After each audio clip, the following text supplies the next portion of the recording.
Labai diena visiems, kurie prisijungia prie mūsų BALTO leidyklos sekėjai, žiūrovai. Šiandien kalbėsim su labai įdomios knygos autorė. Aš esu žurnalistė Kropaitė Živilė, o su mumis kalbėsis knygos jau jūsų pamėgtos Mergina iš niekur autorė Cheryl Diamond. Tai good afternoon, good morning, good whatever, good evening. Ciao, hello. Thank you for joining us. Thank you for... My pleasure. And I just want to remind everybody that we are talking to Cheryl Diamond, who, I don't know, it's very, very difficult to simplify it in one sentence, but she's someone who basically spent her life trying to hide from Interpol. That's the I was born into a family of outlaws, of criminals who were already on the run from Interpol before I was even born. So I was born under a fake identity. And then by the time I was 9, I had so many different names, passports. We'd lived on 5 continents under countless assumed identities. And basically I grew up like trained to be baby James Bond, kind of like a spy. Tell us, first of all, how you're doing these days, because, you know, your book felt like you want another chapter and you want to know how she's moving on, and then it's over at some point. So now maybe we can sort of fill that chapter by telling everybody how you're doing.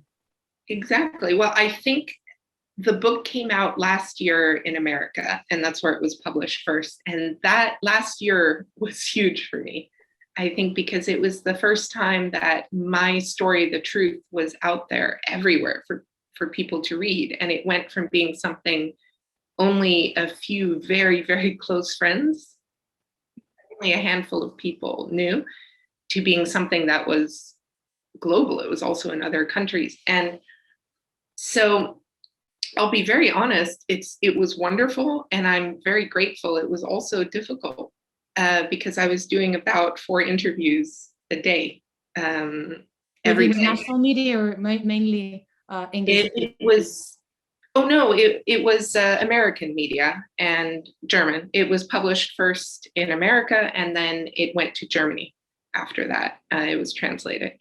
And so it was mainly American TV and radio, and then Germany. And it was overwhelming to speak about such a heavy story for, 4 hours a day, every day for 9 months. And so I did at some point hit a wall, and I tried to be very honest about this when people ask me how things are going now, because there's the temptation to tie it with a bow and say, now I'm all fine, it's perfect, life is easy, because that's more marketable. But the truth is that I struggle still, for sure. It was very traumatic in every way possible, also very beautiful. And kind of it's a story unlike anything else anyone has lived who I've ever met. So it comes with positives and negatives. I would say that I struggled a lot to come to peace with the fact that what happened to me was not my fault or responsibility, but the healing is. The finding a way to be at peace with my story, that is my responsibility. And that is probably that's a difficult thing about trauma to come to terms with. But once I accepted that it was in my power to make a different life for myself now going forward, that was also a nice feeling. It's a feeling of coming back to yourself as well, and realizing that you in a way can reparent yourself and go back to that kid who was left alone and abandoned, and find a way to go forward together. So in short, it's been a journey. I still, of course, deal with many consequences of my childhood. That's why I do therapy. That's why I meditate. It's why I try to remain very self-aware. And definitely I am a work in progress, but I'm humble about it. Yeah. But what you said now about, about the lessons learned, you also sort of cover that in the book. You say that what you experienced wasn't your full story, and the primary reality is not your destiny, which I think is an important conclusion for stories that are less complicated than this still. And it's for sure. It's useful for everyone to get reminded of this. But the very publicity process that you mentioned in the beginning, that everybody started calling you 4 interviews a day, do you think that sort of maybe contributed to the healing process as well? Or was that something that was a bit tough to grasp in the beginning? I think, as with everything in life, it depends how you handle it. So at first it overwhelmed me, that amount of attention, and all I was doing was just scrambling to keep up. I wasn't being very conscious about it. And after about 8-9 months, I was really exhausted and burned out. This was right before Christmas last year. And as I speak about in the book, I have Crohn's disease, and that acted up again there. So it was kind of everything at once. And in the months that followed, I struggled a lot with the Crohn's disease. I even had to have an operation. It was a very difficult start to this year. Even though you say in the book that the disease itself sort of helped, saved your life in a sense. So this is what I realized again this year, because it takes me to a dark place when I'm sick with Crohn's, because I'm very weak and it's very lonely. Even though I have wonderful people in my life, you're so focused on this pain inside of you that it's very isolating.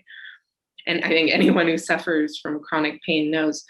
So I realized again this year that there is a function to my pain, that if I am able to remain open-minded and get rid of my ego enough, I see that I would never have been able to write Nowhere Girl if I hadn't been so sick that I almost died, that it made me confront that life and death at a very young age. I would never have written the book, or it wouldn't have been any good.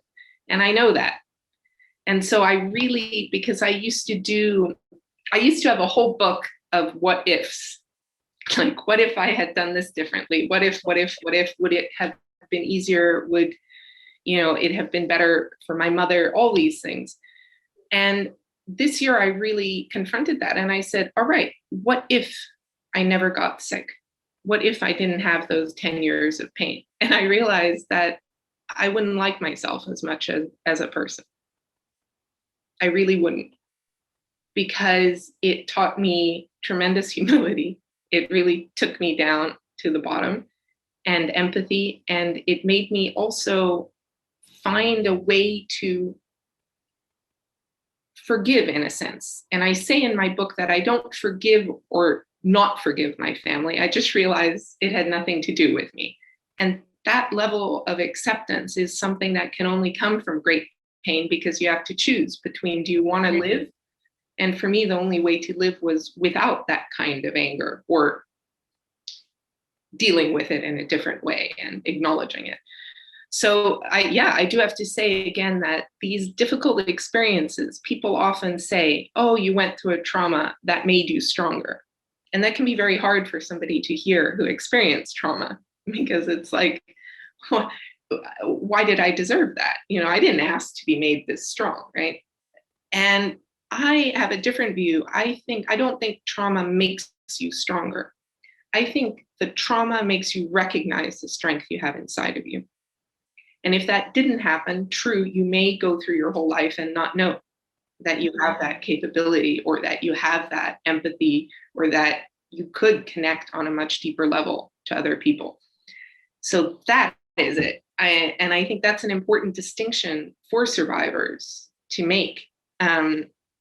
Because notice how I don't say victim, I really do say survivor. It's you're the one who made it through, and I think survivors deserve that respect. But to make the distinction that the trauma, or what was done to you, that's not what made you stronger. And you don't have to be grateful for that, for making you stronger. It took you to a place where you were so alone, and you acted with enough courage that you found this in yourself, right? And that helped me a lot, to realize that it was never about the other person. And it was also not about me. It wasn't, it's just an acknowledgement that whoever abused you was a very, very unhappy and unintegrated person. That's it. But it takes some courage and strength to sort of admit and realize that, and to still keep on doing well. And you mentioned in your book that, you know, you say it a lot of times, that everyone sort of saw you as the strongest in the family. And you mentioned also in the sort of the end of the book, the conclusions, where you say that, you know, maybe the 7 first years of my life where there was mainly love, maybe that was, you know, a strong base. And I wondered, do you still really believe in that? Because raising little kids, for example, at the moment, I know, and I always have to remind myself that the 3 first years of your life are the most important. And maybe because, you know, you mostly got love and care, that was something that really made you a very strong person in the end. For sure. I do think it was something essential for me, because in actually rebuilding my relationship with my mother, which was something that took a lot of honesty and a lot of courage on both our parts, I have to say, because we had to go back and really confront what happened. And she did that. I saw in her that she didn't have those first 7 years, and I see the difference. And we've spoken about it, and we have a very open dialogue, which is lovely. And we spoke about it recently. And I said, that was also what allowed me to forgive my mother, because her, I do forgive, even though sometimes I get super angry. She can trigger me like no one else. I think our mothers can take us from 0 to 60 in anger, unlike anyone else, right? So, but I saw that she was born into a family with a mom and a father. She was an only child. And they just never loved her. Her father had love for her inside, but the way he expressed it was randomly, through violence, and then hugging, but then violence. And my grandmother was just very shut off because she was very traumatized. And they both came from deep trauma. And that's why it was important to me to break the cycle. Because if I look on either side of the family, my mother, my father, and you go back generation, and you ask, trauma. And then, you know, they are hurting, and hurt people pass it on to the next generation. So it was very important to me to break it. And I saw in my mom, and she said, I had no sense of self. None. I had the idea that I could be lovable was unimaginable to me. That's what my mother said. And I believe it. You know, I lived there with my grandparents. I met them. And I see that in me, there's also something inborn in you, right? It's your personality combined with your environment. So I wouldn't say it's 100% your first 7 years, but it's very important, because I was given a sense of self. And that was what I could return back to, you know, even when my father was actually trying to destroy my sense of self, I had that. And it was something I had kept very safe. And I instinctively, I think, knew how to guard some essential part of myself, even with all the name changes and the running and the Interpol and all of that there must be some part of me that's me. Do you know if your parents read the book? I assume your mother did, because as you say, you have rebuilt the relationship no matter how difficult it was. But how about the rest of them? I have no idea, because I have no contact with my father since I escaped with my mother, and that was 10 years ago. And I never had any contact with him after that. I don't even know what name he's using now, whether he's still alive, if he's where he is, right? And so, no, I don't know if any other member of my family has read it, but my mother was actually the first person to read it. She was my first editor, and I admire her courage for that, because it's not an easy story for her to read. I didn't give her the whole of it to read. She did advise you, right? On something. Yes, she did. Because with the first draft, it was very long. It was 900 pages. Oops. And because I just didn't know, I had such an unusual life. It's very hard to know, what do you put in, what do you leave out? Because to me, it was all normal. And so I really needed somebody to tell me what parts were flowing fast and what parts were more boring. And so she helped me with the very first edit before I sent it to literary agents in America. Yeah. Did she obviously she did she cry a lot after she read it first? For sure. I think my mother, she expresses her emotions more openly than I do, which is good. So even when she talked to me, I think the one time she tears up and she shows her emotion easily. So certainly she did. And I remember that the one thing, she came and she talked to me, it was shortly after the death of my grandmother, of her mother.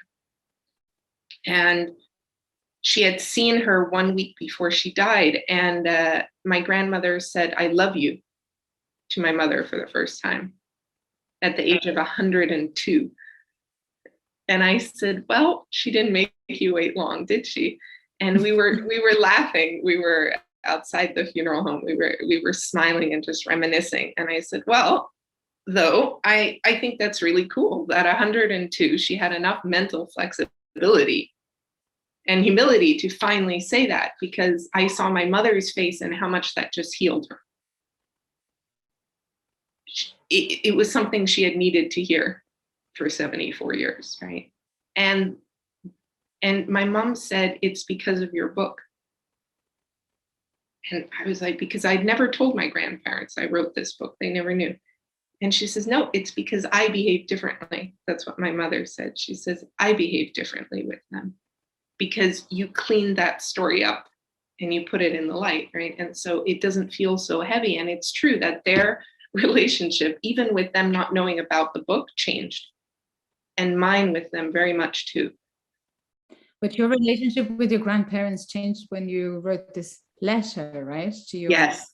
granddad. You didn't reveal that much about that letter in the book. What do you think? That was something. It's about what happened to my brother Frank. That's what I addressed in the letter. And in the original draft of the book, I had everything in there. I said what really happened to him. It was taken out by the publisher because it was viewed as too explosive to print. So all I can say about that is that I never saw him again, and there is no way I'll ever see him again. And so that is what, in a way, I'm talking around, because I was right a few months before publication. The publisher's lawyers said it had to come out because it's too much to print.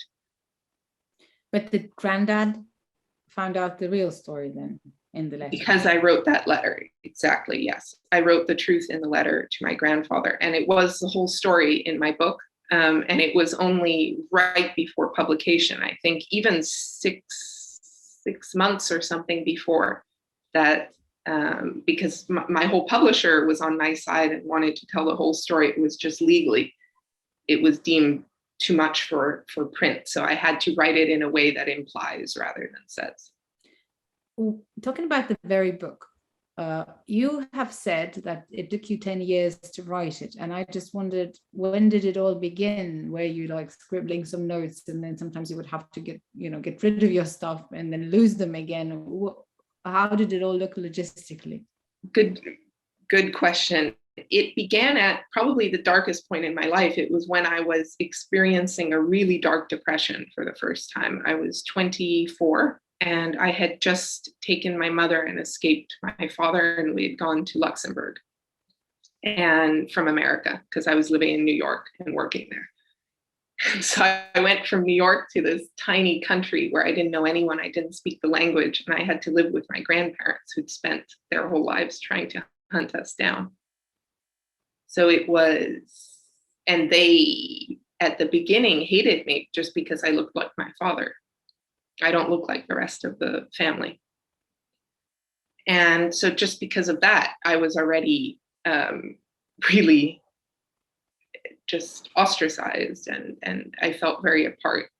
And I had already written my first book, but that was all pulled out from under me because I was just no name, no passport. I was illegal. I got kicked out of Luxembourg after 3 months.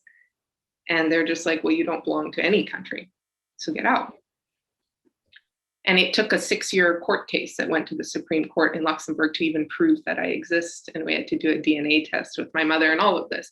And it was that point when I realized just that maybe it would never work out, that maybe I would never get an identity.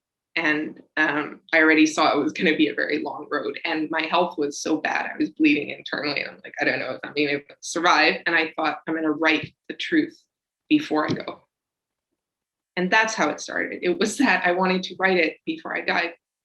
And because it came from such a dark, desperate place, but it was also very determined, because I wasn't going to lie anymore. And there was going to be no bullshit in this at all. And when I read the beginning of my book, that's when we're in India and I'm 4 years old. That was written when I was 24 and so sick and depressed and alone. And it's actually very beautiful, that part of the book. It's very loving toward my family. And I think it took me to a place where I didn't know how I was going to write my story. I didn't even know what I wanted to say. The ending of the book, I only figured that out when I was 30 years old, how I wanted, or even more, 32, 33 was when I realized this is what I want to say. I didn't know what I wanted to say before. It was just like, But when I look back, I see that I wrote even back then from a place of love, because there was just no other motive. It was life or death, and I just wanted to tell the truth, right? And it came out like that. But how did you remember so many details, I wonder? You say now that, you're 24, you're writing about the time when you were 4 or 5. Did you really have these vivid memories of your dad, watching stock market figures and yes, commenting on them? Did you really remember these things? So this is a function of pain and trauma, is that it can give you an incredible memory. Some people block it out completely and they don't remember their childhoods. Some have very shattered, and some people remember perfectly, and that's not always a great thing. It can also be hard to remember it all. But yes, so of course I did not remember which country we were in when that happened, or the specifics of where we lived or anything like that. And that was where I would speak to my mom and she would fill me in, because I would say, I remember that we were in this hotel, I think it was India, and this happened. And then the car looked like, and she's like, yeah, that was when we were in Amritsar. So she will name the place, but it shocked her because there were things. And keep in mind, I don't remember everything. I remember big things. I remember the big, life-changing moments in very clear Technicolor photo, like boom. And that's all you need for a book. Because in the book, you're not going to write the day-to-day, had this for breakfast, right? You remember the things that defined you and that defined your story and your family. And those things, yes, I had pictures. And then I lacked detail, of course. So then my mom was able to fill me in on those things. But yeah, I do have a very clear memory also for dialogue when it's important to me. Otherwise, I just forget it. Like if you ask me something, what did I have for breakfast yesterday? I don't remember it, or I would have to really think, because it's not that interesting to me.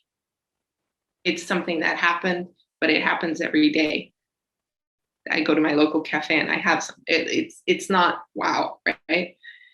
But the things that really shook me, and I was the most artistic, sensitive one in some ways in the family. My mother also is very sensitive, but so those things would hit me times 10 and make a very strong impression on the billboards of my life.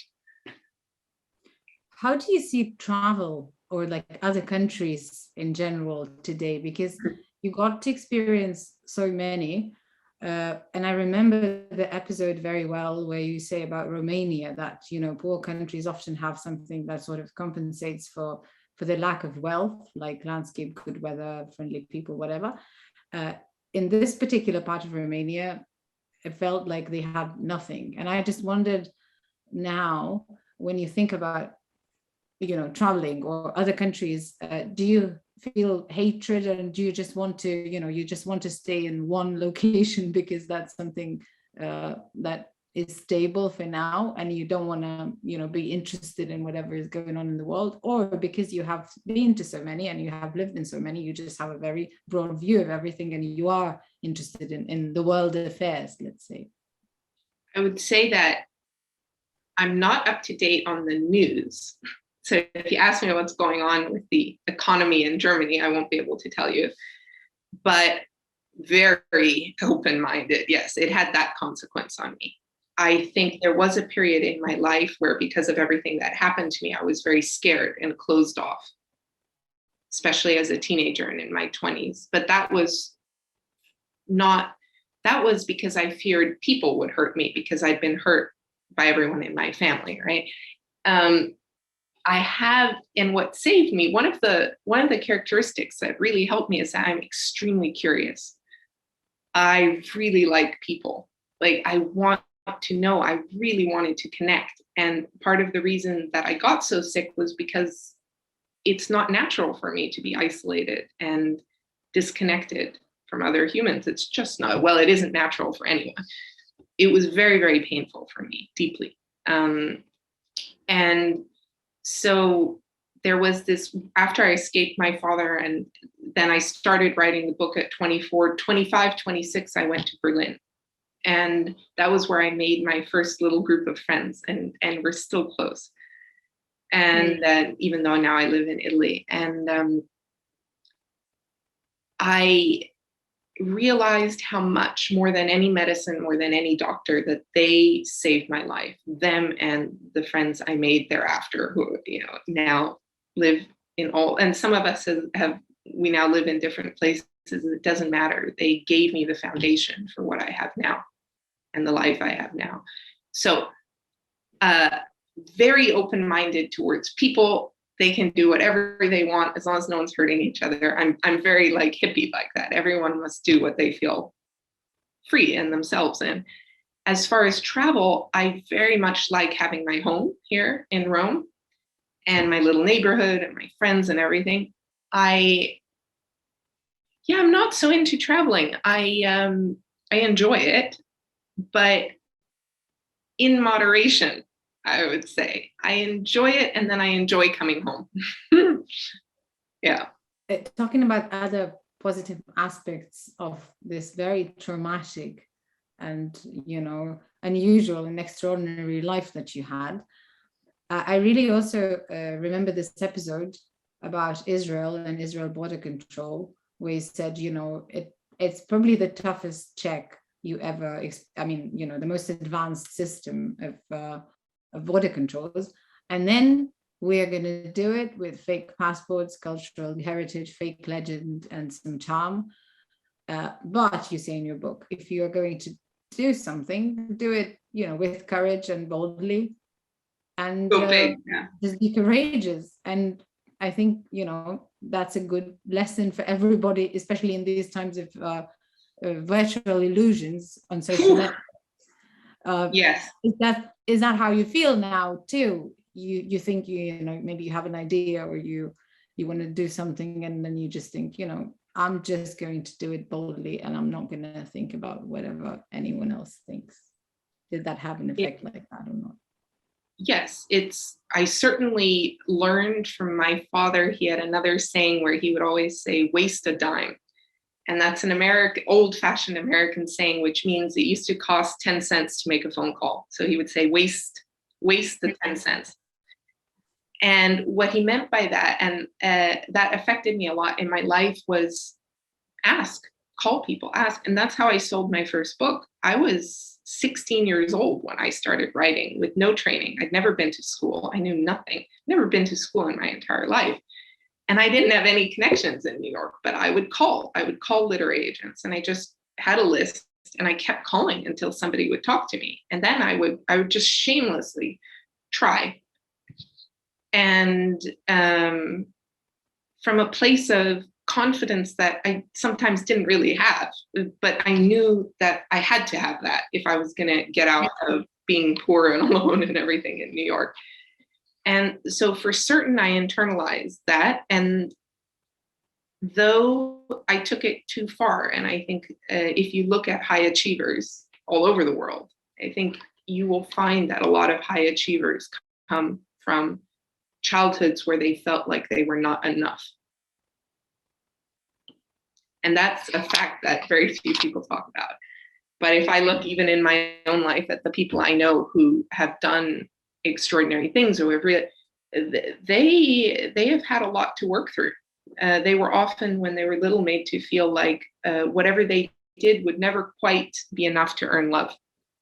And then as adults, it's our job, of course, to process that. So there was a point in my life, especially even with Nowhere Girl, where I was pushing myself beyond what's humanly okay. I was not taking vacations. And that's actually in the future, I know, and it's one of my resolutions this year, to travel more, to actually take breaks more. Because I have a thing where, especially with my work, I just zero in on the project that I feel very passionate about, right? And I ran myself into the ground with Nowhere Girl as well.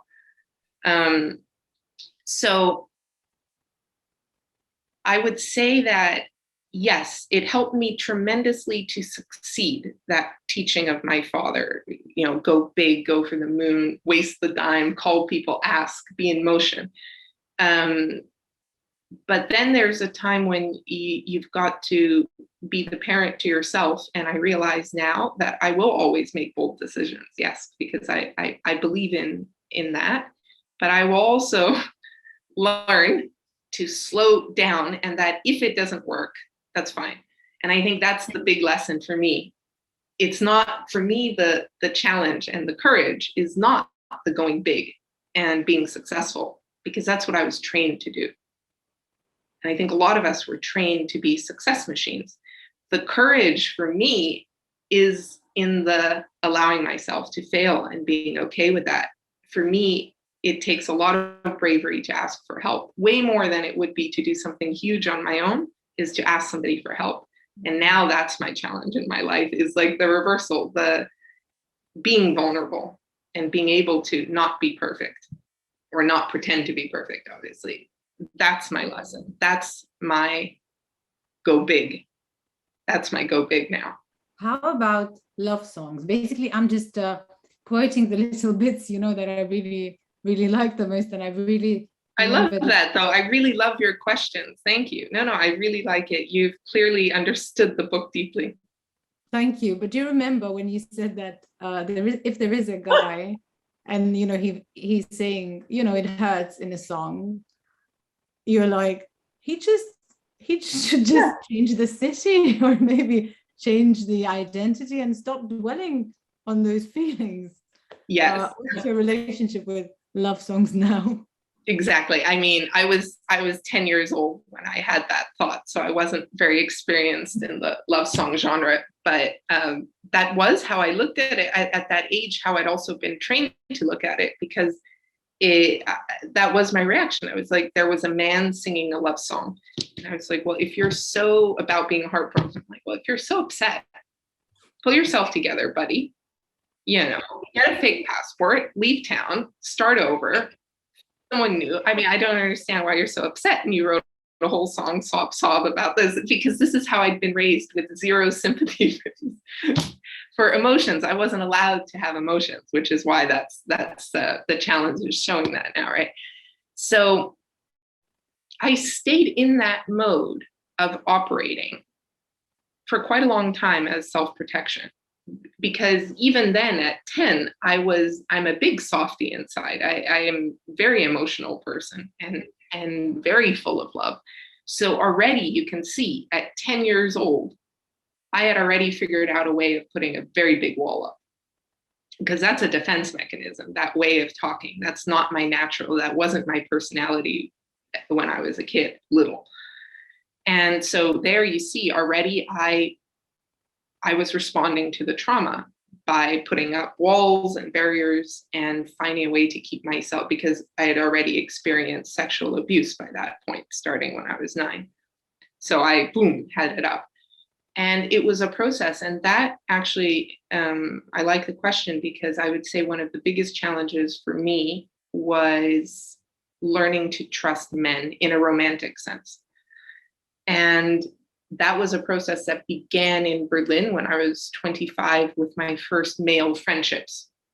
And I tell them still now how important and essential they were to me, that they were just my friends who didn't ask anything from me. And I write about one of them in the book, Peter, who's just really been that way, like a solid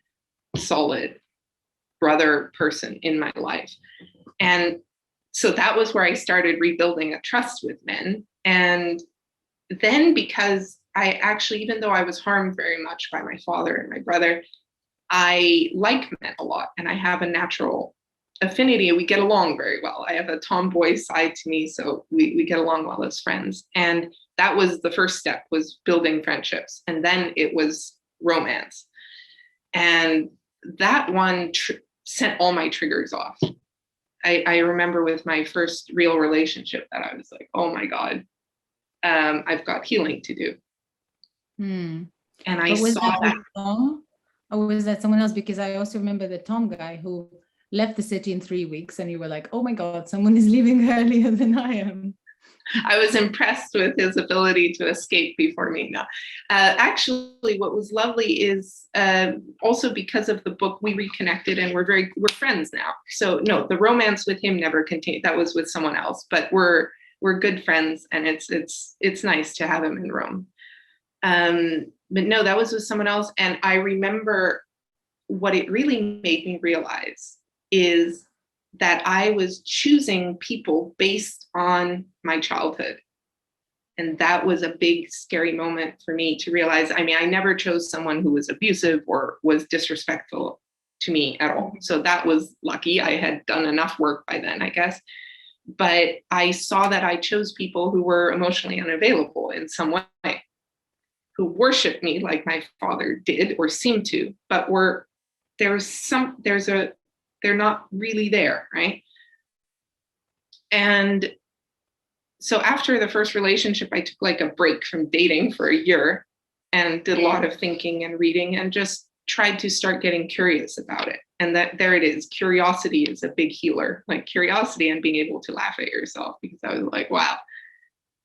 And then I repeated it again.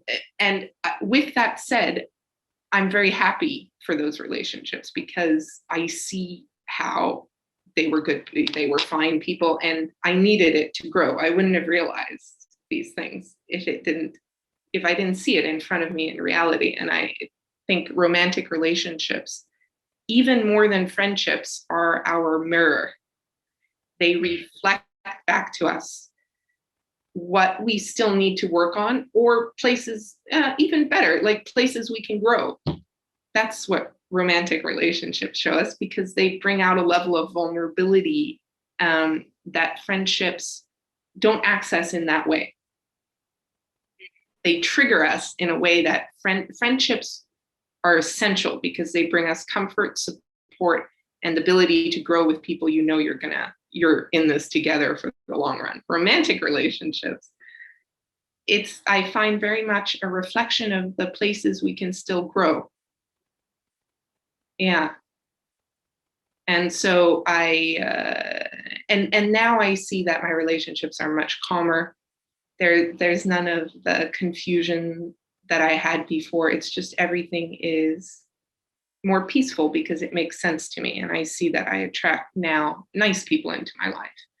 I remember the sentence where you said that, when you first kissed a boy, or a boy kissed you, you were saying that you want to sort of take a step forward, but you also want to step back, and you get confused because the gap between your life and a normal life seems too wide. But I understand, and I'm happy to hear that, that gap is becoming not as wide, right? It took a lot of work. That was an area especially because of the betrayal of my father and brother, where I really had to really summon bravery there and be like, look, I want to live a full life. I don't want to hide. And so that's never how I'm going to live. It just isn't. And I was willing to take some pain and confusion and all of that, with the chance of being able to have what I'm starting to have now, which is this relaxed approach to life where I know I'm going to be fine. And I didn't know that before. I really didn't know if I was going to be fine, because I wasn't for so long, right? So it was even logical. Yeah. And that's, I would say, the gift of those experiences is that you can take them two ways too, but I see especially with my ex, my most recent relationship where I was together for a year, I see the confidence it gave me and how beautiful that is, that I see how it made me see myself clearly for the first time, Bajin, because I hadn't grasped that yet. I was still in survival mode and writing the book, and I had so many responsibilities, and it was all like I never had a chance to just stop.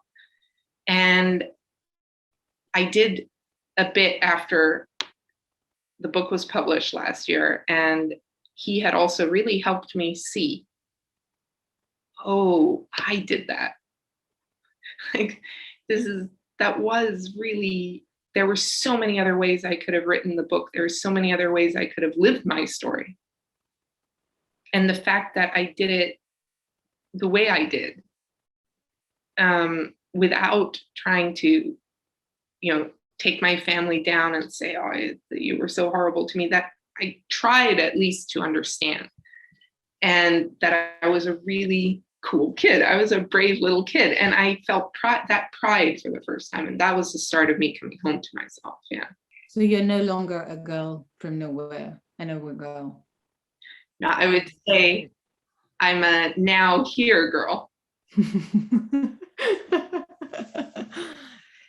To wrap this up, you say in the book that the most complicated part of our lives may also become the easiest, and that part you define as getting to know ourselves. We have to comprehend who we are before someone tried to, and remember, before someone tried to take that away from us. I know that it's difficult to, give advice to other people because your story is really unique, but is that something that you would say to other people? We just have to, as we talked in the beginning, I mean, what happened to you in the beginning of your life should not necessarily define you, right? Yes, for sure. I think it has a lot to do with every human. I know my story is very unusual, but I think the reason that it resonated with people is because the theme of it is universal. It's love, it's belonging, identity, and family. And it's also, sorry for interrupting, but a lot of people who are, interested in emotional intellect and go to therapists, they sort of want to redefine their relationships with their parents. And often, despite stories being quite usual, there are two ways. Either you blame your parents for how they raised you in a bad way, or you stop there and you forgive them, you try to understand them as you did, and then you move on. So maybe, that resonates with people because they are also making the choice. For sure. And we all have to make peace with our past, no matter what it was. And we all have to find our own identity and choose whether we're going to be ourselves or what people expect us to be. And even good parents, a lot of them have expectations for their kids, like, oh, he's going to run the family business. Even a good parent might think, yeah, he's going to take over when he gets. Well, maybe that's really wrong for the kid. Really wrong. Maybe that can really, throw their life completely off what they need to do. So it is a very universal thing. And I definitely stand by what I wrote in the book about the most important thing is finding a way back to ourselves, to the way we were before anyone tried to break us, because we believed when we were kids, right? We felt good in our bodies. We didn't think we were too fat or too skinny or too this or too that. We didn't think we were too much, that our emotions were, when we cried, when we wanted to cry, you know, we stood up for ourselves when we were kids, right? And then somebody told us, no, you're not okay the way you are, right? And that's also a part of growing up, because we do have to learn to also be adults and function in the world. And I wanted to bring trauma out into the open, because in varying degrees, we've all been traumatized. I mean, it happened a lot and in a huge degree to me, but life in itself, growing up, is traumatic. It's about loss. You make friends, you lose them, you grow up, you leave that city, you know, your parents raise you, one day they pass away. That's life. It ain't easy for anybody. It really isn't. And then that said, it can be very beautiful. I stand by that. A lot of that depends not at all, I see, on success, because I had a lot of success with the book that didn't change my happiness at all. What did change it was the fact that I had stood up and spoken my story. And that's something you can do without writing. That's something you can do in your community with just one trusted friend. And that's a huge act of courage. So I stand by what I wrote about, that we have to come back to that little girl or the little boy inside of us, and in a way, be what we needed back then. That's what I try to be every day, is the adult and the type of person who is what that little girl needed. And I have a very strong image of myself of, 3, 4, 5 years old, when I was starting to realize, ooh, I'm going to have to change. I'm going to have to adapt. Because even at 4 or 5, 5, 6, I realized I'm going to have to start changing myself in order to calm my father down, to protect my mother, to keep everything going. And now I strive to be the person that I would have needed to talk to then, that I would have needed to take my hand back then and say, okay, come on. You're allowed to show your emotion, and that's good. And now there's times when I just need to cry for absolutely no reason. And I try to really congratulate myself when I do that. So yeah, I think we need to make friends with our pain. It's not something that can be ignored. I tried to ignore it for years. It comes up. It'll come up. It's something that we need to feel, accept, and then ask for help. Yeah, and include other people, because that's the gift. I saw that so many people had lived similar stories, not similar in the sense like we were talking about. They weren't, chased by Interpol as children, but they understood me completely. I have a very close friend. She grew up on a farm, her whole life on a farm in America. She understands me completely. I understand her so deeply because we went through the same emotions, and that's it. I would love if my book would cause people to talk to each other more, because that's the healing. If people just talk to each other, they're going to find, that's what helped me, is that I found out I was not at all alone, the opposite, that I had in me, because of my story, actually the power to help other people open up. Do you go by your original name to anybody, or are you always Cheryl? Very recent, after the completion of Nowhere Girl, I started going by Budgeon much more, my birth name, with my core group of friends. So I would say in my really core group, it's 50-50. Some of them were able to make the change and some are still learning.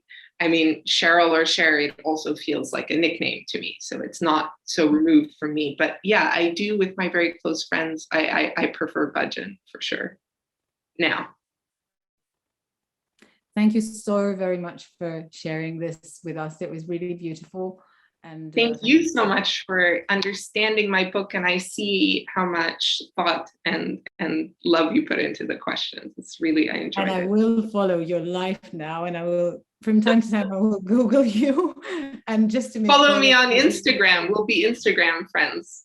Certainly, yes. Thank you so very, very much. I'm sure that our readers will be happy to have this another level of understanding of what happened to you and what happened in your book. We wish you the best of luck, and we really hope that your life goes, you just live an ordinary life like you, in a way, always wanted.